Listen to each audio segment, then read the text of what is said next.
G கொடுத்ததா அப்படிங்கிறத என்ன செய்யணும் பார்க்க போகிறோம். அது அடுத்த சண்டேலாம் அதுக்கு அடுத்த சண்டே அந்த வார்த்தையை நம்ம என்ன செய்யணும் தியானிப்போம். சரிங்களா? ஏன்னா அடுத்த சண்டே வெளியில போயிடுவேன். ரெண்டாவது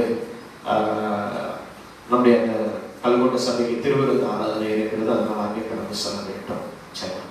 ஸோ இந்த வேலையை நம்ம எல்லாரும் கண்களை மூடி நம்மை தாழ்த்தி தேவனுடைய வார்த்தைக்கு நேராய் நாம் கடந்து செல்வோம். அன்பின் பரலோகத்தின் நாவே தர்மியான நல்லவேளை காண்பி ஸ்துதிக்கிறோம், ஸ்தோத்திரிக்கிறோம், வாழ்த்துறோம்ப்பா. இம்மட்டும் நடத்தி வந்த தெய்வம் இனி எங்களை நித்தியாய் உள்ளடத்தபடியாக என்னை கருத்தில் கொடுக்கிறோம். என் கண்மலையும் என் மீட்பர்மானின் கதாவே என்னுடைய வாயின் வார்த்தைகளும் என் இருதயத்தின் தியானங்களும் உடைய சன்னிதானத்தில் விருதியாக இருப்பதாக. 19ஆம் அதிகாரம் 13வது வசனத்தை வாசிப்போம். யோவான் 19ஆம் அதிகாரம் 13வது வசனம்.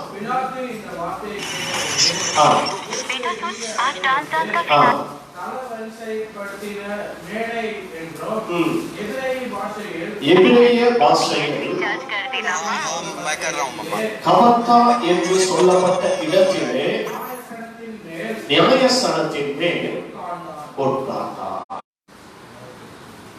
அவரை பிடித்துக் கொண்டு, கைதியாக பிடித்துக் கொண்டு, அது சிறையாக பிடித்துக் கொண்டு கபத்தாவுக்கு கொண்டு வரப்படுகிறார். கபத்தாவிலே ஆண்டவராக இயேசு கிறிஸ்துவை நியாயம் விசாரிக்கும்படியாக நியாயஸ்தான மேடையாக அந்த மேடை என்ன செய்யப்படுது காணப்படுகிறது. அதுக்கு எபிரேய பாஷையிலே கபத்தா என்று சொல்லப்படுகிறது. கபத்தா என்றால் உயர்ந்த இடம் என்று அர்த்தம் கொண்டதாக இருக்கிறது. கபத்தா என்றால் உயர்ந்த இடம் என்று சொல்லப்படுகிற ஒன்றாக என்ன செய்யப்படுது இருக்கிறது. சோ இந்த இடத்துல ஆண்டவராகிய இயேசு கிறிஸ்து எப்படி நடந்து கொண்டார், ஆண்டவராகிய இயேசு கிறிஸ்து அங்கு எவ்வாறு காணப்படுகிறார், இயேசு கிறிஸ்துவை ஏறத்தாழ கெத்செமனே தோட்டத்தில் இரவு 11 மணி இருக்கும் அவரை அரெஸ்ட் பண்ணும்போது, அவரை கைது செய்யும் பொழுது. ஆனால் கபத்தாவிலே நாம் பார்க்கும் பொழுது காலையில் ஏறத்தாழ ஒரு 11 மணி இருக்கும். இந்த 12 மணி நேரத்துக்குள்ளாக ஆண்டவராக இயேசு கிறிஸ்து 8 முறை என்ன செய்யப்படார், நியாயம் விசாரிக்கப்படுகிறதை நாம் பார்க்கிறோம். அதாவது இயேசுவை பிடித்துக் கொண்டு பிலாத்துவிடத்திலே கொண்டு வருவார்கள், அதுக்கடுத்து காய்வாவிடத்திலே கொண்டு போவார்கள், ஏரோதிடத்திலே கொண்டு போவார்கள், அண்ணா இடத்திலே கொண்டு போவார்கள், மறுபடியும் பிலாத்துவிடத்திலே கொண்டு போகப்படுவார். இப்படி மீண்டும் மீண்டும் மீண்டும் 8 முறை ஆண்டவராகிய இயேசு கிறிஸ்து 12 மணி நேரத்துக்குள்ளாக என்ன செய்ய நியாயம் விசாரிக்கப்படுகிறார். கடைசியாக இந்த நியாயஸ்தான மேடையில இயேசு கிறிஸ்துவை என்ன செய்தார் முன்பதாக நிறுத்துகிறார்கள். இயேசு கிறிஸ்து கடந்து வந்த 2வது ஒரு இடமாக கபத்தா என்ன செய்யப்படுகிறது காணப்படுகிறது. கபத்தாவுல என்ன செய்ய வேண்டும், இயேசுவுக்கு தீர்ப்பு வழங்கிய ஒரு இடம், எல்லோருக்கும் சமமாய் தீர்ப்பு வழங்கக்கூடிய. ஆனா இந்த இடத்தில் இயேசுவுக்கு என்ன நடந்தது என்பதை குறித்து, இயேசு எப்படி நடந்து கொண்டார் என்பதை குறித்து ஒரு 3 காரியங்களை இந்த நாளிலே நாம் தியானிக்க. அநேக காரியங்கள் இருக்கிறது. இன்றைக்கு செய்திக்கு நேரத்துக்கு தக்கபடியாக ஒரு 3 காரியங்களை மட்டும் இந்த நாளிலே நாம் தியானிக்கக்கூடியவர்களாக காணப்படுவோம். ஆமென். ஹல்லேலூயா. ஆண்டவராகிய இயேசு கிறிஸ்து நியாயஸ்தானத்திற்கு முன்பதாக ஒரு குற்றவாளியாக, ஒரு பாவம் செய்தவராக, அந்த ரோம அரசாங்கத்திற்கு விரோதமாக அவர் செயல்பட்டவராக, யூதர்களுடைய எபிரேயருடைய வழக்கத்திற்கு மாறாக செயல்பட்டவராக ஆண்டவராக இயேசு கிறிஸ்து குற்றம் சுமத்தப்பட்டு அங்கே என்ன செய்யலாம் நிறுத்துகிறதை நாம் பார்க்க முடியும். ஆனால் என்ன நடந்தது? மத்தேயு 26ஆம் அதிகாரத்தில் 59வது வசனத்தில் இருந்து 63வது வசனம் வரை வாசிக்கும் பொழுது, மத்தேயு 26ஆம் அதிகாரம் 59வது வசனத்தில் இருந்து 63வது வசனம் வரை வாசிப்போம். பிரதான ஆசாரியரும் சங்கத்தார் யாவரும் இயேசுவை கொலை செய்யும்படி அவருக்கு விரோதமாய் பொய் சாட்சி தேடினார்கள். ஒருவரும் அகப்படவில்லை. அநேகர் வந்து பொய் சாட்சி சொல்லியும் அவருடைய சாட்சி ஒவ்வவில்லை, அதாவது பொருந்தவில்லை. எல்லாம் பொய் சாட்சியாகவே என்ன செய்யப்பட்டது, போய்விட்டது. அநேகரை கொண்டு வருகிறார்கள். கொண்டு வந்து எந்த ஒரு சாட்சியும் என்ன செய்யலையா, அவங்க சொன்ன சாட்சி உண்மையான சாட்சி அல்ல, எல்லாருமே பொய் சாட்சியை என்ன செய்தார்கள், சொன்னார்கள். இது சொன்னதுல நாம் பார்க்கிறோம், கடைசியில காய்மா அந்த இடத்துல என்ன சொல்லுகிறார் என்று சொன்னா, இவரிடத்தில் ஒரு குற்றமும் இல்லை. பிலாத்து சொல்கிறார், இவரிடத்தில் ஒரு குற்றமும் இல்லை அப்படிங்கிறார். லூக்கா 23ஆம் அதிகாரம் 15வது வசனத்தை வாசிக்கிறோம். லூக்கா 23ஆம் அதிகாரம் 15வது வசனம். இப்படி அவர்கள் பேசி சம்பாஷித்துக் கொண்டிருக்கையில் இயேசு தாமே சேர்ந்து அவர்களுடன் கூட நடந்து போனார். லூக்கா 23:15. உங்களை ஏரோதிடத்திற்கும் அனுப்பினேன், அவரும் இவரிடத்தில் என்ன இல்லையா, குற்றம் காணவில்லை. பிலாத்தும் குற்றத்தை காணவில்லை. ஏரோதிடத்திலே போனால் ஏரோதிடத்திலேயும் குற்றம் காணவில்லை. காய்மாவிடத்திலே கொண்டு போக போனால் காய்மாவும் குற்றத்தை கண்டுபிடிக்க முடியவில்லை. அண்ணாவிடத்திலே கொண்டு போற அண்ணாவும் குற்றத்தை கண்டுபிடிக்க முடியவில்லை. பிரதான ஆசாரியர்களிடத்திலே கொண்டு போக போனால் அங்கேயும் குற்றத்தை காணப்படவில்லை. ஒரு குற்றமும் என் ஆண்டவராக இயேசு கிறிஸ்து செய்ததாக காண முடியாது. எந்த இடத்திலே என்றால் கபத்தாவிலே.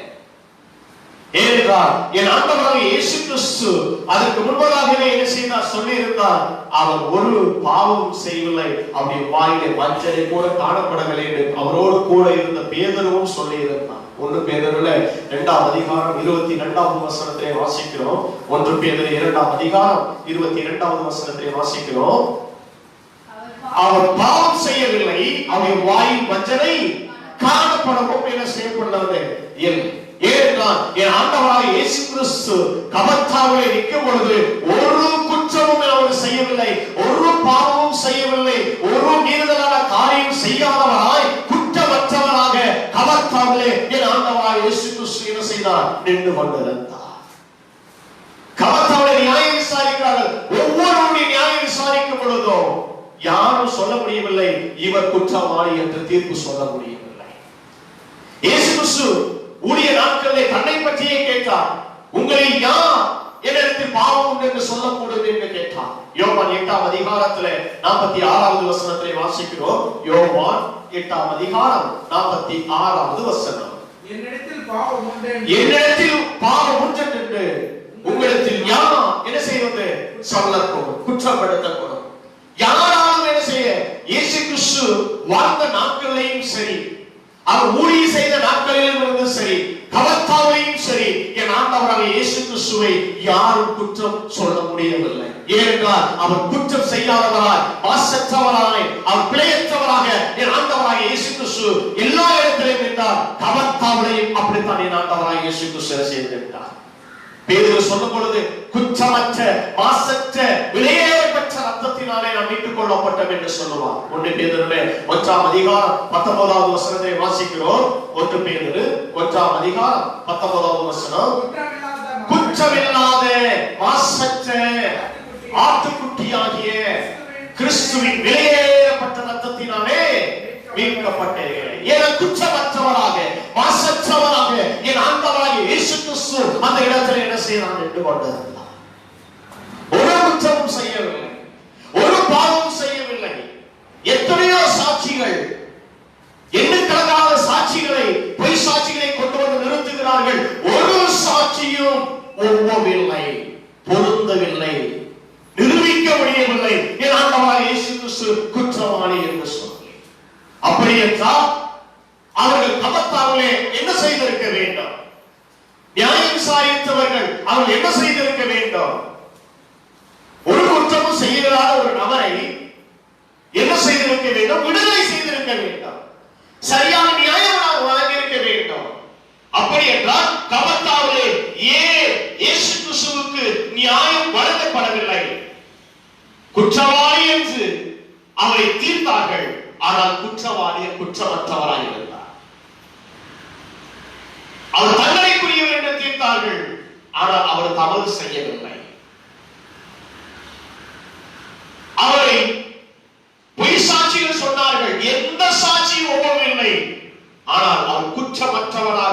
கபத்தாவிலே அந்த இடத்துல நின்று கொண்டிருந்தார். அப்படி என்றால் என் ஆண்டவராக இயேசு கிறிஸ்து அந்த இடத்திலே குற்றமற்றவராக கபத்தாவிலே இருக்கிறார். அவர் நிரூபித்து காமித்தார், நான் குற்றமற்றவர் தான் என்பதை இயேசு கிறிஸ்து அந்த இடத்திலேயும் நிரூபித்து காமித்தார்.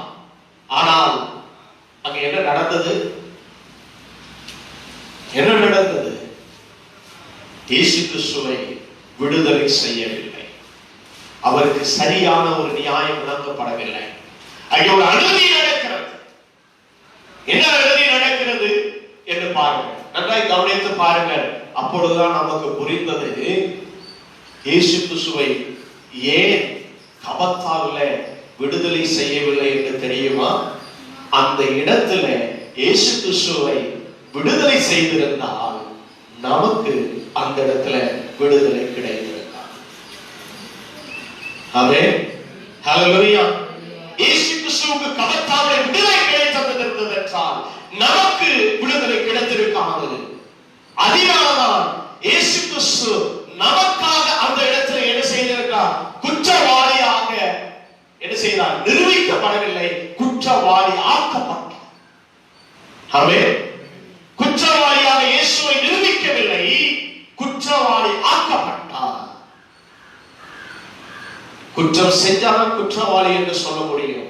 ஆனால் குற்றம் செய்யாத ஒரு நபரை என்ன செய்தார்கள்? குற்றவாளி ஆக்கினார். யோசேப்பு ஒரு குற்றமும் செய்யவில்லை, ஒரு பாவமும் செய்யவில்லை. ஆனால் அவனை சிறைச்சாலையிலே தூக்கி போட்டார்கள். காரணம் என்ன? ஒரு குற்றம் செய்யவில்லை. அவருடைய சரியாக விசாரித்துக் கொண்டு வந்தான். போத்திபார் வீட்டிலே சரியாக நேர்த்தியாக வீட்டு விசாரணை செய்து கொண்டு வந்து வந்தான். ஒரு குற்றம் செய்யவில்லை. ஆனால் குற்றம் செய்யாத ஒரு நபரை எங்கே தூக்கி போட்டார்கள்? சிறைச்சாலையை போட்டார்கள். ஏன்? அவன் சிறைச்சாலைக்கு போனால் தான் அங்கே 2 பேருக்கு என்ன செய்ய வேண்டும்? சொப்பனத்தின் தரிசனத்தை விளக்க முடியும். அதன் மூலமாகத்தான் ஆண்டவர் என்ன செய்ய வேண்டும்? பார்வோனிடத்திலே கொண்டு வந்து அவனை உயர்த்த வேண்டும் என்று ஆண்டவர் திட்டம் வைத்திருந்தார். அநேக நேரங்களில் நாம் குற்றம் செய்திருக்க மாட்டோம், பாவம் செய்திருக்க மாட்டோம், தவறு செய்திருக்க மாட்டோம். ஆனால் அந்த இடத்துல நாம இருந்தோம் என்றால் என்ன செய்திருப்போம்? வாதாடி இருப்போம். ஆனால் என் ஆண்டவராக இயேசு கிறிஸ்து நான் குற்றவாளி இல்லை என்கிறதை மற்றவர்களை சொல்லும்படியாக செய்தாலே ஒழிய தன்னுடைய சொந்த வாயால இயேசு கிறிஸ்து என்ன செய்யவில்லை? சொல்லவே இல்லை. ஏனென்றால் அந்த இடத்துல நம்மை அந்த இடத்துல பார்த்தார். நாம் குற்றவாளியாக அந்த இடத்துல நிற்கிறதை பார்த்தாலே ஒழிய அவர் குற்றவாளியாக நமக்காக குற்றவாளி ஆக்கப்பட்டார். ஆமென். நல்ல ஒரு வசனம் சொல்லப்படும். 2 கொரிந்தியர் 5ஆம் அதிகாரம் கடைசி வசனத்திலே வாசிக்கிறோம். 2 கொரிந்தியர் 5ஆம் அதிகாரம் 21ஆவது வசனத்திலே பார்க்கிறோம். நாம் தேவனுடைய நீதியாகும்படிக்கு நாம் பாவம் அறியாத அவர் நமக்காக பாவம் வாக்கப்பட்டார். பாவம் செய்யவில்லை, பாவி என்று சொல்லவில்லை, பாவம் வாக்கப்பட்டார். அதே போலதான் அவர் ஒரு குற்றமும் செய்யவில்லை. நாம் குற்றவாளிகளாய் குற்றமற்றவர்களாய் இருப்பதற்காக அவர் நமக்காக குற்றவாளி ஆக்கப்பட்டார். ஆண்டவராகிய இயேசு கிறிஸ்து நாம் குற்றமற்றவர்களாக இருக்க வேண்டும் என்பதற்காகவே அவர் என்ன செய்தார்? குற்றமாக்கப்பட்டார். அதனாலதான் 1 தெசலோனிக்கேயர் 5ஆம் அதிகாரம் 23ஆவது வசனத்திலிருந்து பார்க்கிறோம். 1 தெசலோனிக்கேயர் 5ஆம் அதிகாரம் 23ஆவது வசனத்திலே வாசிக்கிறோம். சமாதானத்தின் தேவன் தாமே உங்களை முற்றிலும் பரிசுத்தமாக்குவாராக. உங்களுடைய ஆவி, ஆத்துமா, சரீரம் முழுவதும் ஆண்டவராகிய இயேசு கிறிஸ்து வரும் பொழுது குற்றமற்றதாக இருக்கும்படி காக்கப்படுவதாக. குற்றமற்றவர்களாய் நாம் காணப்பட வேண்டும். ஆண்டவருக்கு முன்பதாக குற்றமுள்ளவர்களாய் குற்றமற்றவர்களாய் நிற்க வேண்டும். மாசுள்ளவர்களாய் நாம் நிற்க வேண்டும். அதற்காகத்தான் ஆண்டவராகிய இயேசு கிறிஸ்து அந்த இடத்திலே குற்றமாக்கப்பட்டார். குற்றவாளியாக்கப்படவில்லை, குற்றமாக்கப்பட்டார். ஏனென்றால் அவர் செய்த தவறினால் குற்றவாளி. அவர் தவறு செய்யவில்லை, நம்முடைய தவறுகள் அவரை குற்றவாளி ஆக்கியது. இயேசு கிறிஸ்து கபத்தாவிலே நின்றார். எப்படி நின்றார்? குற்றமற்றவராக நின்றார். யாராலையும் எவராலையும் அவரை குற்றப்படுத்த முடியாத ஒரு சூழ்நிலைக்கு இயேசு கிறிஸ்து அந்த இடத்திலே காணப்பட்டார். எத்தனையோ சாட்சிகள், எத்தனையோ நியாய விசாரிக்கிறவர்கள், பெரிய பெரிய ஆட்கள், பிரதான ஆசாரியர் காயமா பார்க்கிறார், விசாரிச்சு செய்கிறவன், அண்ணா விசாரணை செய்கிறவன், ஏரோது விசாரணை செய்கிறவர்கள், எல்லா விசாரணையும் கடைசியில் முடிவுக்கு என்னவது? இவர் குற்றமற்றவர், இவர் மரணத்திற்கு பாத்திரமற்றவர் என்பதை செய்தார்கள், சொல்லிவிடுகிறார்கள். அப்படி இருந்தும் இயேசுவை அந்த இடத்திலே குற்றவாளி ஆக்கினார்கள். ஏன் விடுதலை செய்யவில்லை? அவரை விடுதலை செய்திருந்தால் வலு உலகத்திற்கோ மனுக்குலகத்திற்கோ விடுதலை கிடைத்திருக்கார். ஆமென், ஹல்லேலூயா, ஹல்லேலூயா. அந்த இடத்துல ஒரே மனிதனாக இருக்கக்கூடிய ஆண்டவராகிய இயேசு கிறிஸ்துவுக்கு விடுதலை கிடைத்திருந்ததென்றால் முழு மனுக்குலத்திற்கும் விடுதலை கிடைத்திருக்கிறார். அதற்காகத்தான் என் ஆண்டவராகிய இயேசு கிறிஸ்து தன்னுடைய விடுதலையை கருதாமல் நாம் அக்கிரமத்தில் பாவத்தில் மரித்து போய் இருக்கிறவர்களுக்கு விடுதலை கொடுக்கும்படியாக என் ஆண்டவராகிய இயேசு கிறிஸ்து என்ன செய்தார்? அவர் அந்த இடத்திலே தன்னை ஒப்புக் கொடுத்தார். ஏனென்றால் விடுதலையாக்க யாரால முடியும்? அவரால் மட்டும்தான் முடியும் என்பதை நன்றாக அறிவோம். கபத்தாவிலே ஆண்டவராகிய இயேசு கிறிஸ்து குற்றமற்றவராக அந்த இடத்துல நின்றார். இரண்டாவதாக என் ஆண்டவராகிய இயேசு கிறிஸ்து அங்கே எப்படி இருக்கிறார் என்பதை அந்த இடத்துல பார்க்கிறேன். கபத்தாவிலே நடந்த இன்னொரு சம்பவத்தை குறித்து பார்க்கிறோம். பிலாத்து சொல்லுகிறார், உன்னை விடுதலை செய்ய எனக்கு அதிகாரம் உண்டு உனக்கு தெரியுமா என்று கேட்கிறார். அதுக்கு இயேசு கிறிஸ்து என்ன பதில் கொடுக்கிறார்? இதுவரை பேசாதவர் இப்பொழுது பதில் கொடுக்கிறார். வாசியுங்கள், யோவான் 19ஆம் அதிகாரத்துல 10வது வசனம் 11வது வசனத்தை வாசிப்போம். அப்பொழுது பிலாத்து, நீ என்னோடு பேசுகிறது இல்லையா? உன்னை சிலுவையில் அறைய எனக்கு அதிகாரம் உண்டென்று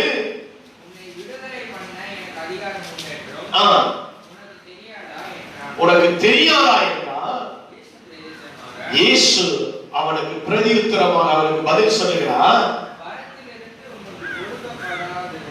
பரத்திலிருந்து உனக்கு கொடுக்கப்படாதிருந்தால் என் மேல் உனக்கு என்ன இல்லை? அதிகாரமே இல்லை சொல்ல. பரத்திலிருந்து அதிகாரம் வரவில்லை என்றால் என் மேல் உனக்கு அதிகாரமே இல்லை. உன் அதிகாரம் எப்படிப்பட்ட அதிகாரம்? ஒன்றுமே பயனற்ற அதிகாரம் என்று பிலாத்துக்கு நேரடியாக பேசி இயேசு கிறிஸ்து எப்பொழுது தன் வாயை திறந்தார்? நன்றாக கவனித்து பாருங்க. எப்போ பிலாத்து வந்து தவறாய் புரிந்து கொண்டானோ அந்த இடத்திலே தவறை சரி செய்தார். குற்றமற்றவராய் இருந்தார். பிலாத்தினுடைய தவறான எண்ணத்தை சரி செய்வதற்காகத்தான் என் ஆண்டவராகிய இயேசு கிறிஸ்து கபத்தாவிலே போயிருந்தார். கபத்தாவிலே இவன் தவறை சரி செய்திருக்க வேண்டும், இவன் சரியான நியாயம் செய்திருக்க வேண்டும். ஆனால் என் ஆண்டவராகிய இயேசு கிறிஸ்து அவனுக்கு என்ன செய்தார்? தவறை சுட்டி காமித்தார். அதுதான் ஒரு மேன்மையான ஒரு காரியம். என் ஆண்டவராகிய இயேசு கிறிஸ்து அங்கே என்ன செய்தார்? அவருக்கு தெரியும். ரோமர் 13ஆம் அதிகாரத்துல 1-2 வசனத்திலே வாசிக்கிறோம். ரோமர் 13ஆம் அதிகாரம் 1-2 வசனத்திலே வாசிக்கிறோம். எந்த மனுஷனும் மேலான அதிகாரங்களுக்கு கீழ்ப்படிய வேண்டும். ஏனென்றால் தேவனாலே அன்றி ஒரு அதிகாரம் என்ன செய்யப்படவில்லை, உண்டாகவில்லை. தேவனாலே அன்றி வேறு எந்த ஒரு அதிகாரமும் உண்டாகவில்லை. இயேசு கிறிஸ்துவுக்கு நன்றாய் தெரியும். ஏனென்றால் என் மேல் அதிகாரமுடைய ஒருவர் இருக்கிறார், அவர் பிதாவாகிய தேவன். பிலாத்துவே நீ அல்ல என்பதை பிலாத்துவை நேரடியாக என்ன செய்தார்? உம்மை விடுதலை செய்யவும் சிலுவையில் அறையப்படாமல் விடுதலை செய்யவும் எனக்கு அதிகாரம் உண்டு என்று உனக்கு தெரியுமா என்று சொல்லப்படுது. எஸ், அந்த அதிகாரம் கூட எங்க இருந்துதான் வரணும்? என் பிதாவிடத்திலிருந்துதான் வர வேண்டும். ஏன்னா என் ஆண்டவராய் இயேசு கிறிஸ்து அங்கே கைதியாக இருந்தாலும், எப்பா என் மேல அது எனக்கு மேல ஒரு அதிகாரம் இருக்கிறது, நீ அல்ல, எனக்கு அதிகாரம் என் பிதாவாகிய ஒருவர் இருக்கிறார். அந்த பிதா எனக்கு அதிகாரத்தை கொடுத்திருக்கிறார். அந்த அதிகாரத்தினால்தான் இங்கே நான் அமைதியாக நின்று கொண்டிருக்கிறேன் என்பதை புரியும்படியாக அந்த இடத்துல பிலாத்துக்கு ஒரு பாடத்தை கற்றுக் கொடுத்தார். இவன் குற்றவாளியை நியாயத்திற்கு அதிகாரம் பிலாத்துக்கு இருந்தது. ஆனால் பிலாத்துவே, நீ தவறான எண்ணத்தை உடையவனாய் இருக்கிறாய் என்பதை இயேசு கிறிஸ்து அவருக்கு என்ன செய்தார்? புரிய வைத்தார். சில நேரங்களில் வேத வசனத்தை, அவருடைய அதிகாரத்தை தவறாய் என்ன செய்தார்? புரிந்து கொள்ளக்கூடிய ஒரு சிலர் இருப்பார்கள். நன்றாய் புரிந்து கொள்ள வேண்டிய ஆண்டவராய் இயேசு கிறிஸ்து யார்? அந்த இடத்துல யாராய் இருக்கிறார் என்றால், அவர் குற்றமற்றவராய் இருந்தாலும்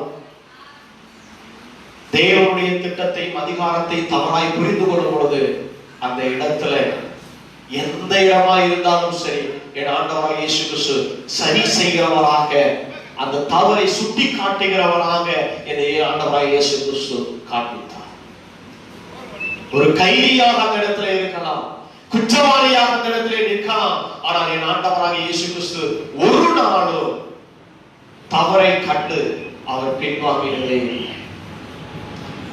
ஏன்னா நம்ம யோவான் 8ஆம் அதிகாரத்திலே தெரியும், 7வது வசனத்திலே, அந்த 8ஆம் அதிகாரம் ஆரம்பத்திலிருந்தே நமக்கு தெரியும். ஆனா 8வது வசனத்திலே ஒரு காரியத்தை இயேசு சொல்லுகிறதை பார்க்க முடியும். ஏனால் அங்கே ஒரு விபச்சாரியமான ஒரு ஸ்திரியை கையும் மெய்யுமாய் பிடித்து வந்திருக்கிறதாக யூதர்கள் என்ன செய்தார்கள்? இயேசு கிறிஸ்து முன்பதாக கொண்டு வந்து நிறுத்தினார்கள். ஆனால் இயேசு கிறிஸ்து அந்த இடத்துல ஒரே ஒரு காரியத்தை சொன்னார். அவங்க எல்லாரும் என்ன செய்யறாங்க? நாங்கள் நிரபராதி, நாங்கள் கையை மெய்யுமாய் பிடித்துக் கொண்டு வந்திருக்கிறோம், நாங்கள் ஒரு குற்றமும் இல்லை, எங்களிடத்துல ஒரு பாவமும் இல்லை என்று சொல்லி தைரியமாக நியாயப்பிரமாணத்தை நிமித்தமாக கல்களை கரத்தில் வைத்துக் கொண்டு வந்து நிற்க கொண்டு இருக்கிறார்கள். ஆனால் என் ஆண்டவராக இயேசு கிறிஸ்து அந்த இடத்திலே சொன்னார், உங்களில் பாவம் இல்லாதவன் எவனோ முதலாவது அவன் மேல் என்ன செய்யுங்க? கல்லெறியுங்கள் என்று சொன்னார். வாசியுங்க. அவர்கள் ஓயாமல் அவரை கேட்டுக்கொண்டே இருக்கையில் அவர் நிமிர்ந்து பார்த்து, உங்களில் பாவம் இல்லாதவன் இவன் மேல் முதலாவது என்ன செய்யப்பட்டோம்? கல்லெறியட்டும். யாராவது இருந்தார்களா? ஒருத்தர் நிற்கவில்லை அந்த இடத்துல. ஏன்? என் ஆண்டவராய் இயேசு கிறிஸ்து பாவத்தை உணர்த்துகிறவராக அந்த இடத்துல என்ன செய்தார்? காணப்பட்டார். அதே போல பிலாத்து தவறு செய்யும் பொழுதும், நீ பெருசேன் இல்லை, நீ தவறாய் புரிந்து கொள்கிறாய், உன்னுடைய அதிகாரம் நீ நினைத்துக் கொண்டிருக்கிறாய், ரோம அரசாங்கத்தினால் உனக்கு கிடைத்த அதிகாரத்தை நீ என்ன செய்ய தவறாய் பயன்படுத்திக் கொண்டிருக்கிறாய். இது ரோம அரசாங்கத்திற்கு யார் அதிகாரம் கொடுத்தது என்றால், என் பிதாவாகிய தேவன் ஒருவர் தான் உனக்கு அதிகாரத்தை கொடுக்கிறார். அவர் உனக்கு அதிகாரத்தை கொடுக்கவில்லை என்றால் என்னை சிலுவையில் அறைய முடியாது, வாரினாலும் அடங்கி செய்ய முடியாது, என்னை விடுதலை செய்ய முடியாது. ஏனென்றால் என் மேல் இருக்கிற அதிகாரம் உன் ரோம அரசாங்கத்தினால் கிடைத்த அதிகாரம் அல்ல, உன் மேல் என் மேல் கிடைக்கக்கூடிய அதிகாரம். அதை உண்டாக்கின அந்த ரோம சாம்ராஜ்யத்தை ஆளுகை செய்து கொண்டிருக்கிற என் தேவனாகிய சர்வ லோகத்தையும் ஆட்சி செய்கிற, சர்வ உலகத்தை அதிகாரம் அடக்கி வைத்திருக்கிற என் பிதாவாகிய தேவனாலே உண்டான அதிகாரம் என்பதை நிரூபித்து என்ன செய்தார்? காண்பித்தார் ஆண்டவராகிய இயேசு கிறிஸ்து. ஆமென். கபத்தாவல, ஏன்னா ரோம சாம்ராஜ்யம் தான் உலகத்திலேயே சக்தி வாய்ந்த அதிகாரம் உடைய ஒரு ராஜ்யமாக நாட்களே காணப்பட்டது. ஆனால் அதையும் என் ஆண்டவராகிய இயேசு கிறிஸ்து சொன்னார், இல்லப்பா, நீ நினைச்சுக்கிட்டு இருக்காத, நீ நினைக்கிற அதிகாரத்தை நீ சொல்லாத, அதை காட்டிலும் மேலான ஒரு அதிகாரம் இருக்கிறது. என் பிதா என்ன சொல்லுகிறாரோ, என் பிதா எனக்கு உனக்கு அதிகாரம் கொடுக்கவில்லை என்றார், ரோம அரசாங்கம் அல்ல, என் பிதா அதிகாரம் கொடுக்கவில்லை என்றார், என்னை நீ ஒன்னால ஒன்று செய்ய முடியாது என்கிறதை இயேசு கிறிஸ்து தைரியமாக பிதாவின் அதிகாரம் உடையவராக அந்த இடத்துல கபத்தாவிலே என்ன செய்தார்? காணப்பட்டார். அதுதான் நாம் செய்யக்கூடிய ஒரு காரியம். தேவன் நம் ஒவ்வொருவருக்கும் அதிகாரத்தை கொடுத்திருக்கிறார். எதற்காக? அதிகாரம் தவறாய் பயன்படுத்தப்படுவது சொல்ல வேண்டும். எந்த அதிகாரமும் யாரால் உண்டாயிருக்கிறது? என் ஆண்டவராகிய இயேசு கிறிஸ்துவினால் உண்டாயிருக்கிறது. எல்லோரும் சொன்னார்கள், பிரதமர் மோடி மறுபடியும் 2வது முறையும் என்ன செய்து விட்டார்? ஆட்சிக்கு வந்து விட்டார் என்று சொல்லி. ஆனால் அந்த அதிகாரத்தை கொடுத்தது யாரு? உலகத்தில் எந்த அரசாங்கமும், எந்த ஒரு அமைச்சர்களும், எந்த ஒரு முதலமைச்சர்களும், எந்த எம்எல்ஏக்களும், எந்த ஒரு அதிகாரிகளும் யாரால் நியமிக்கப்படுகிறார்கள் என்றால் என் ஆண்டவராகிய இயேசு கிறிஸ்துவினாலே என்ன செய்யப்பட நியமிக்கப்படுகிறார்கள். அவராலே அன்றி வேறு எந்த ஒரு அதிகாரமும் இந்த பூமியில் என்ன செய்யல உண்டாகவில்லை. தேவனால்தான் அதிகாரம் உண்டாயிருக்கிறது என்பதை இயேசு கிறிஸ்து பிலாத்துவுக்கு புரிய வைத்தார். ஆமென், ஹல்லேலூயா. அதுதான் செய்த ஒரு காரியம். முதலாவது, இயேசு கிறிஸ்து குற்றமற்றவர் என்பதை எல்லா நியாய விசாரணைக்காரர்களுக்கு முன்பதாகவும் தன்னை நிரூபித்து காமித்தார். இரண்டாவது, நான் பிதாவின் அதிகாரம் உடையவனாகத்தான் இந்த பூமியில் நின்று கொண்டிருக்கிறேன் என்கிறதையும் இரண்டாவது நிரூபித்து காமித்தார். மூன்றாவது ஒரு காரியத்தை அந்த இடத்துல இயேசு கிறிஸ்து என்ன செய்தார்? எல்லாரும் கேள்வி கேட்கிறார்கள். ஆனால் இயேசு கிறிஸ்து ஒரு பொழுதும் வாய் பேசவே. அவன் எதிர்பார்த்த காரியங்களுக்கு இயேசு கிறிஸ்து ஒருபோதும் என்ன செய்யப்படல? ஆன்சர் பண்ணவே இல்லை. ஏன் பண்ணல? காரணம் என்ன? முதலாவது வாசியுங்கள். மத்தேயு 27ஆம் அதிகாரம் 12வது வசனத்தை வாசிப்போம். மத்தேயு 27ஆம் அதிகாரம் 12வது வசனம். பிரதான ஆசாரியரும் மூப்பரும் அவர் குற்றம் சாட்டுகையில் அவர் மறு என்ன செய்து? நல்லா வாசிங்க. பிரதான ஆசாரியரும் மூப்பரும் அவர் மேல் குற்றம் சாட்டுகையில் அவர் மாறுதரம் ஒன்றும் சொல்லவில்லை. பிரதியுத்தரமாக வேற எந்த விதமான ரிப்ளையான ஒரு ஆன்சர் எதுவுமே செய்ய கொடுக்கல. அவர் பேசாம இருந்தார். மறு உத்தரவு கொடுக்கவில்லை. ஏன் மறு உத்தரவு கொடுக்கவில்லை? காரணம் என்ன? ஏனென்றால் ஏசாயா தீர்க்கதரிசி ஏற்கனவே அதை குறித்து தெளிவாக என்ன செய்தார்? சொல்லி வைத்து விட்டார். கபத்தாவிலே என் ஆண்டவராகிய இயேசு கிறிஸ்து எப்படிப்பட்டவராய் இருப்பார் என்பதை ஏசாயா தீர்க்கதரிசனம் தெளிவாக என்ன செய்யப்பட்டது? சொல்லப்பட்டிருந்தது. ஏசாயா 53ஆம் அதிகாரத்துல 7வது வசனத்திலே வாசிக்கிறோம். அவர் நெருக்கப்பட்டும் ஒடுக்கப்பட்டும் இருந்தார், ஆனாலும் தம்முடைய வாயை அவர் திறக்கவில்லை. அமைதியாக இருந்தார். வாய் பேசவில்லை. இயேசு கிறிஸ்து வாய் பேசாதவராக கபத்தாவிலே நின்று கொண்டிருந்தார். ஏன் நின்று கொண்டிருந்தார்? காரணம் என்ன? ஏன் இயேசு கிறிஸ்து பொறுமையாக அந்த இடத்துல இருந்தார்? ஏன் அவர் பேசவில்லை? கேட்ட கேள்விகளுக்கு எல்லாம் ஏன் அவர் ஆன்சர் பண்ணவில்லை? எல்லாருக்கும் ஆன்சரை பண்ணுவார், எல்லாருக்கும் பதில் கொடுப்பார். சிலர்களுக்கு வந்து இயேசுவிடத்தை கேள்வி கேட்பார்கள். கேள்வி கேட்ட உடனே இயேசு கிறிஸ்து அவரை திரும்பி ஒரு கேள்வியை கேட்பார். கேள்வி கேட்ட பொழுது இயேசு கிறிஸ்துடைய கேள்விக்கு இவர்களால் பதில் சொல்ல முடியாது என்று சொன்ன உடனே இயேசு கிறிஸ்து சொல்லுவார், நான் உங்களுக்கும் சொல்ல மாட்டேன் என்று போய்கிட்டே இருப்பார். கேள்வி கேட்டால் திரும்ப ஒரு கேள்வியை கேட்டுக்கொண்டு சொல்லிக்கொண்டு போய்கொண்டு இருந்தவர் கபத்தாவில வந்த உடனே இயேசு கிறிஸ்து ஒன்றும் பேசவில்லை. ஏன் அந்த இடத்துல பேசவில்லை? அதற்கு இயேசு எந்த ஒரு காரியத்தை பார்க்கிறோம், பேசாமல் அமைதியாக இருந்தார். என்ன தெரியுங்களா? ஏன் அந்த இடத்துல பேசாமல் இருந்தார் என்று பார்த்தால் எபிரேயர் 12ஆம் அதிகாரம் 3வது வசனத்தை வாசிக்கிறோம். எபிரேயர் 12ஆம் அதிகாரம் 3வது வசனம். ஆகையால் நீங்கள் இளைப்புள்ளவர்களாய் உங்களுடைய ஆத்துமாக்களில் சோர்ந்து போகாதபடிக்கு நமக்கு விரோதமாய் பாவிகளால் செய்யப்பட்ட இவ்விதமான விபரீதங்களை சகித்த அவரை என்ன செய்து அவர் நமக்கு ஒரு முன்மாதிரியாக ஒரு எடுத்துக்காட்டாக அந்த இடத்துல இருந்தார். இப்படி பாவிகள் நமக்கு விரோதமாய் பேசுகிற காரியத்தில் என் ஆண்டவராகிய இயேசு கிறிஸ்து அமைதியாக இருந்தார். ஏன் அமைதியா இருந்ததுக்கு இன்னும் ஒரு காரணம் தெரியுங்களா? ஏன்னா என் ஆண்டவராகிய இயேசு கிறிஸ்து இந்த பூமியில இருக்கும் பொழுது ஒரு நாளும் ஒரு பொழுதும் சுயமா பேசினதே இல்லை. பிதா என்ன சொல்றாரோ அதை மட்டும்தான் இந்த பூமியிலே சொன்னார். அதனால் கபத்தாவில பேசுவதற்கு பிதாவாகிய தேவன் ஒரு வார்த்தை கூட இயேசு கிறிஸ்து கொடுக்கவில்லை. அதனால்தான் இயேசு கிறிஸ்து அமைதியாக கபத்தாவிலே என்ன செய்தார்? இருந்தார். வாசிக்கிறோம் யோவான் 5ஆம் அதிகாரத்திலே 19வது வசனத்திலே வாசிக்கிறோம். யோவான் 5ஆம் அதிகாரம் 19வது வசனம். அப்பொழுது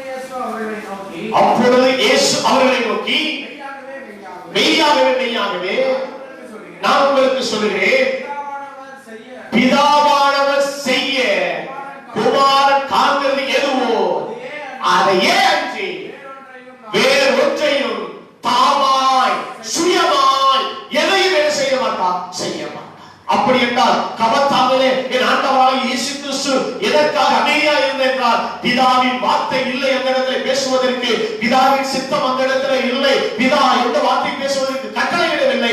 அதனால் என் ஆண்டவராகிய இயேசு கிறிஸ்து அந்த இடத்துல பேசினார். அப்படி என்றால் அதற்கு முன்பதாக ஏன் பிலாத்திடத்தில் பேசினார் என்றால், பிதாவின் அதிகாரத்தை அவன் தவறாய் புரிந்து கொண்டதினால்தான் பிலாத்திடத்தில் பேசினார். நீ தவறாய் புரிந்து கொள்வதாய் என் பிதாவை குறித்து, என் பிதாவின் அதிகாரம் இல்லாமல் ஒரு அதிகாரம் இந்த பூமியில் இல்லை என்பதை நிரூபிப்பதற்காக பேசினார். ஆனால் அதற்கடுத்து என் ஆண்டவராகிய இயேசு கிறிஸ்து ஒரு வார்த்தை கூட பேசவில்லை. ஏனென்றால் இந்த பூமியில் இருக்கும் பொழுதும் சரி, ஊழியத்தின் நாட்களிலும் சரி, கடைசி வரை என் ஆண்டவராகிய இயேசு கிறிஸ்து பிதா எதை சொன்னாரோ அதை மட்டும்தான் என்ன செய்தார், பேசினார். ஒழிய தாமாய் ஒரு பொழுதோ சுயமாய் ஒரு பொழுதோ என் ஆண்டவராகிய இயேசு கிறிஸ்து இடத்துல பேசினதே இல்லை. 6ஆம் அதிகாரம் யோவான் 6ஆம் அதிகாரம் 38வது வசனத்திலே வாசிக்கிறோம். யோவான் 6:38. என் சித்தத்தின்படி அல்ல, என்னுடைய சித்தத்தின்படி அல்ல, என்னை அனுப்பினவருடைய சித்தத்தின்படியே செய்வேன். என்னுடைய அடிப்படை சித்தத்தின்படியே செய்ய நான் வானத்திலிருந்து இறங்கி வந்தேன். அடிப்பினுடைய சித்தம், அவர் எதற்காக எந்த நோக்கத்திற்காக பிதாவாகிய தேவனை அனுப்பினாரோ அந்த வேலையை மட்டும்தான் செய்யவே ஒழிய எக்ஸ்ட்ரா எதையும் என்ன செய்ய மாட்டேன், கூட்டினால சொல்லவும் மாட்டேன், கூட்டி செய்யவும் மாட்டேன். சரிங்களா? 8ஆம் அதிகாரத்தை வாசிக்கிறது 28வது வசனம். யோவான் 8ஆம் அதிகாரம் 28வது வசனம். அதனால் இயேசு அவர்களை நோக்கி, நீங்கள் மனுஷகுமாரனை உயர்த்தின பின்பு நானே அவர் என்றும், நான் என் சுயமாய் ஒன்றும் செய்யாமல் என் பிதா எனக்கு போதித்தபடியே இவைகளை சொன்னேன். பிதா என்ன சொன்னாரோ அப்படியே 100% கீழ்ப்படிந்தவராய், ஒன்று பேசாதவராய் அந்த இடத்திலே செய்கிற ஆண்டவராய் இயேசு கிறிஸ்து செய்தவர் காணப்பட்டார். சுயமாய் பேசவில்லை, சுயமாய் செய்யவில்லை, சுய சித்தம் நடக்கவில்லை. ஏனென்றால் ஆண்டவராய் இயேசு கிறிஸ்து ஆரம்பத்தில் இருந்து கபத்தாவரை கர்த்தர் என்ன செய்தார், அப்படியே நான் என்ன செய்தார், பிதாவுக்கு கீழ்ப்படிந்தவராய் கேட்டார். ஒரு வார்த்தை கூட பேசவில்லை, எக்ஸ்ட்ரா எந்த வார்த்தையும் பேசவில்லை. என் ஆண்டவராகிய இயேசு கிறிஸ்து அவர் அந்த இடத்திலே மௌனமாய் இருந்தது என்றால் காரணம் என்ன? நமக்கு ஒரு எடுத்துக்காட்டாக இருக்கவும், பிதாவை முற்றிலும் வெளிப்படுத்தக்கூடிய ஒரு குமாரனாக, ஒன்று சுயமாய் பேசாமல், சுயமாய் செய்யாமல், சுய சித்தத்தை வெளிப்படுத்தாமல் என் ஆண்டவராகிய இயேசு கிறிஸ்து கபத்தாவலை என்ன செய்தார், காணப்பட்டார். அதுக்கடுத்து வாசிக்கிறோம் யோவான் 12ஆம் அதிகாரத்துல 49வது வசனத்திலே வாசிக்கிறோம், நான் சுயமாய் பேசுவேன். அநேக இடத்துல யோவான்ல சொல்றேன். அதுக்கடுத்து 14ஆம் அதிகாரம் 10வது வசனம்,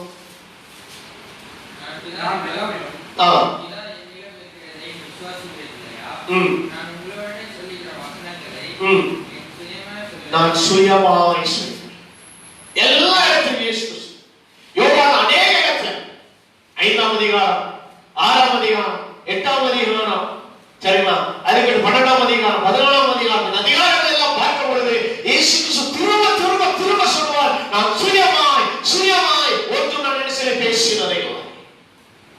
ஏன் அந்த இடத்துல பேசாம இருந்தாங்கன்னா இயேசு கிறிஸ்து தன்னுடைய சுயத்தை வெளிப்படுத்துகிறவராக அந்த இடத்துல இல்லை. வேதனை இருந்தது, பாடுகள் இருந்தது சரிங்களா, அடிகள் பட்டிருந்தார், காயப்பட்டிருந்தார். ஆனால் அந்த சூழ்நிலையிலும் என் ஆண்டவராகிய இயேசு கிறிஸ்து ஒரு வார்த்தையும் பேசவில்லை. காரணம், பேசுவதற்கு பிதா அனுமதிக்கவில்லை, பிதா வார்த்தை கொடுக்கவும் இல்லை, பிதாவின் சித்தமும் இல்லை. நன்றாய் அறிந்திருந்தார். அதனால சில நேரங்கள்ல யாக்கோபு ஒரு காரியத்தை சொல்லுவார். என்ன சொல்லுவார் தெரியுங்களா? பா, பேசுவதற்கு கொஞ்சம் ஒரு யோசி. யாக்கோபு 19 வாசிக்கிறோம். யாக்கோபு 1:19 வசனத்துல, ஆகையால் பிரியமான சகோதரரே, யாவர் கேட்கிறது தீவிரமாயும் பேசுகிறது என்ன செய்யலாம்? பொறுமையா. கோவிப்பதற்கும் தாமதம் ரெண்டுக்கு தான். ஒண்ணு எதுக்கு? கேட்கறது தான் தீவிரமா இருக்கணும். கோவிப்பதற்கும் பேசுவதற்கும் கொஞ்சம் என்ன செய்யணும்? ஆமா, கொஞ்சம் ஸ்பீட் பிரேக் போடணும். யோசிக்கணும், எதுக்கு கோவப்படுறோம், எதுக்காக பேசுகிறோம் என்கிறதை யோசிக்கணும். ஆனா இயேசு கிறிஸ்து ஸ்பீட் பிரேக் போடல. அவர் குட்டிச்சந்திர போய் நின்றது போல நின்றார். அதுக்கு தானே இல்ல, வழியே இல்லை, பேசுவதற்கு ஒன்றுமே இல்லை. அவர் பேசவே இல்லை. என் ஆண்டவராக இயேசு கிறிஸ்து கபத்தாவில ஒரே ஒரு காரணத்திற்காக பேசினார். பிதாவின் அதிகாரத்தை சர்வ சரியாய் புரிந்து கொள்ளும் பொழுது, நீ புரிந்து கொள்வது தவறு என்பதை உணர்த்த அவர் பேசினார். அநேக குற்றம் சாட்டினார்கள். கேட்டால் ஒன்றும் பேச மாட்டேயா சொல்றதுக்கு ஒன்றும் பேசவில்லை. அவர் ஏன் பேசவில்லை? காரணம் என்ன? பிதாவின் சித்தத்தை செய்வதற்காக வந்தேன். பிதாவின் வார்த்தையை பேசத்தான் இந்த பூமிக்கு வந்தேன். பிதாவின் அனுப்பின வேலையை செய்ய வந்தேன். அதற்காகத்தான் இங்கே வந்தேனே ஒழிய என்னுடைய சுயத்தை வெளிப்படுத்தவோ, என்னுடைய சித்தத்தை வெளிப்படுத்தவோ, பிதாவுக்கு சமமாய் இருந்தனே அதை நான் வெளிப்படுத்தவோ இந்த பூமிக்கு நான் என்ன செய்ய வரவில்லை. நான் அனுப்பப்பட்ட நோக்கத்தை நிறைவேற்றுவதற்காகவே இந்த பூமிக்கு வந்தேன். நாம் நன்றாய் கற்றுக்கொள்ள வேண்டும் இதில் இருந்த ஒரு காரியத்தை. என்ன என்றால், மற்றவர்களுக்கு முன்பதாக நாம் குற்றவாளியாக இருக்கும் பொழுது நாம் குற்றவாளி இல்லை என்று நிரூபிப்பதற்கு தான் பிரயாசப்படுவோம். ஆனால் நாம் அமைதியாக இருக்கும் பொழுதே தெரியும், எஸ், அவன் குற்றவாளி என்பதை நாம் நிரூபிக்க முடியும். இயேசு கிறிஸ்து செய்தார். தேவனுடைய வார்த்தை, தேவனுடைய அதிகாரம் தவறாய் புரிந்து கொள்ளும் பொழுது நாம் வாயை மூடி அமைதியாக இருக்கக்கூடாது. அது சரியானது என்பதை, உள்ளதை உள்ளது என்பது, சத்தியத்தை சத்தியம் என்பதை, மெய்யானது மெய்யானது என்பதையும் நாம் அவருக்கு உணர்த்த வேண்டியது நம்முடைய கடமையாக இருக்கிறதை கடமையை உணர்ந்து இயேசு கிறிஸ்து செயல்பட்டார்.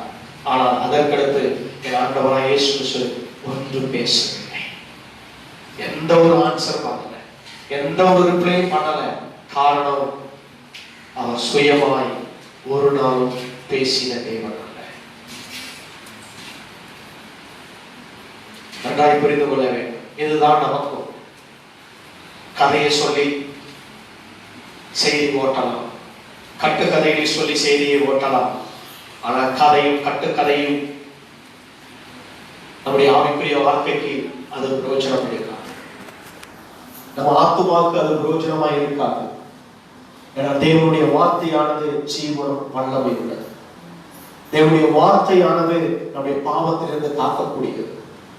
தேவனுடைய வார்த்தையானது நம்முடைய ஆறுதல் படுத்தக்கூடியது. தேவனுடைய வார்த்தையானது நமக்கு விடுதலை தரக்கூடியது. தேவனுடைய வார்த்தையானது நமக்கு ஆசீர்வாதத்தை தரக்கூடியது. கதையும் கட்டுக்கதைகளும் அல்ல, தேவ வார்த்தை தான் நம்முடைய வாழ்க்கைக்கு மிக மிக முக்கியமானது, அத்தியாவசியம். அதனால் இயேசு கிறிஸ்து எந்த இடத்திலையும் அவர் கதை சொல்லல, ஓமை சொன்னார். 39 ஓமைகளை சொன்னார். 39 ஓமைகளையும் ஆண்டவராய் இயேசு கிறிஸ்து என்ன சொன்னார்? சத்தியத்தை தான் வைத்து சொன்னாரே ஒழிய சத்தியம் இல்லாத ஒரு காரியத்தை இயேசு கிறிஸ்து தன் வாயிலே பேசுகிறது. உண்மையை பேசுகிறவர்களாக, சத்தியத்தை சத்தியமாய் பேசுகிறவராக என் ஆண்டவராய் இயேசு கிறிஸ்து கபத்தாவிலே காணப்பட்டார். எந்த சூழ்நிலையிலையும் ஒரு நாளும் பொய் அல்ல, உண்மையை மட்டும்தான் நான் சொல்ல வேண்டும். எத்தனை பேர் அவனுக்கு முன்பதாக பொய் சாட்சிகளை கொண்டு வரட்டும், அத்தனை பொய் சாட்சிகளை உடைக்கிற ஒரு தேவன் ஒருவர் இருக்கிறார் என்பதை நிரூபித்து காண்பிப்பார். ஏனென்றால் ஆண்டவர் உண்மைக்கு தேவனாய் இருக்கிறவர், பொய்க்கு தேவன் அல்ல, சத்தியத்திற்கு தேவனாய் இருக்கிறவர். அந்த தேவன் ஆராதிக்கிற தேவன் அப்படிப்பட்டவர். அதனால் கபத்தாவை கற்றுக்கொண்ட ஒரு காரியம், இயேசு கிறிஸ்து குற்றம் சாட்டப்படும் பொழுது மற்றவர்களுக்கு முன்பதாக அவர் வாயை திறந்து என்ன செய்யல, நான் குற்றவாளி அல்ல என்கிறத அவர் சொல்லல. ஏன் தெரியுமா? அவரை குற்றவாளி என்று சொல்லி நியாயம் தீர்த்து அவர் குற்றமற்றவர் என்று நியாயம் தீர்த்து அவரை விடுதலை செய்து விட்டால் நமக்கு விடுதலை அல்ல. அதனாலதான் அவர் அமைதியாக இருந்தார். அதிகாரத்தை தவறாய் பயன்படுத்தும் பொழுது, தவறாய் புரிந்து கொள்ளும் பொழுது அதை சரி செய்து காண்பித்தார். கடைசியாக பிதாவின் நோக்கம் என்ன என்கிறதை உணர்ந்து, பிதாவின் சித்தம் என்ன என்கிறதை அறிந்து, தாமாய் பேசாமல் அவர் என்ன சொன்னாரோ அதை மட்டும்தான் சொல்ல தன்னை ஆயத்தப்படுத்தியிருந்தார். அதைத்தான் நாமும் என்ன செய்ய வேண்டும், சொல்ல வேண்டும். இதுதான் கபத்தா நமக்கு கற்றுக் கொடுக்கக்கூடிய ஒரு பாடமாக இருக்கிறது. கர்த்தர் தாமே இந்த வார்த்தை கொண்டு நம்மை ஆசீர்வதித்து மேன்மைப்படுத்துவாராக.